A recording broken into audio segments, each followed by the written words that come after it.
Marrëdhëniet mes Kubës dhe Shteteve të Bashkuara mund të përmirësohen vetëm nëse pranohen dallimet mes dy vendeve. Në fjalimin e tij përpara Asamblesë Kombëtare në fund të vitit, presidenti Raul Castro tha: Ne nuk po u kërkojmë Shteteve të Bashkuara të ndryshojnë sistemin politik apo social, dhe as ne nuk pranojmë të negociojë të hyni.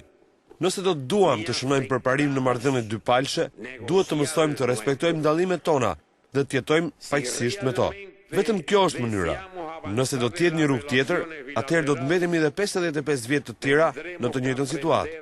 Të njëjtën Fidel Castro vlerësoi gjestin e të vëllait që i zgjati dorën presidentit amerikan Barack Obama gjatë ceremonisë përkujtimore për nder të udhëheqësit të Afrikës së Jugut Nelson Mandela, duke thënë se ai tregoi mirësjellje dhe dinjitet. Shtëpia e Bardhë zvogloi duke i quajtur shtrëngimin e duarve të paplanifikuar, por takimi pati e hon pozitive. Muajin e kaluar në Miami, shefi i Shtëpisë së Bardhë tha se ka ardhur koha që Shtetet e Bashkuara të rishikojnë politikën.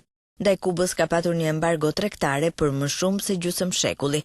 Barack Obama ngriti një pikë pyetje nëse politika që është vënë në zbatim në vitin 1961 është po aq efektive sot. Raul Castro është 5 vjet më i vogël se i vëllai, 87 vjeçari Fidel Castro, dhe mori fillimisht pushtetin në 2006, ndërsa zyrtarisht në 2008.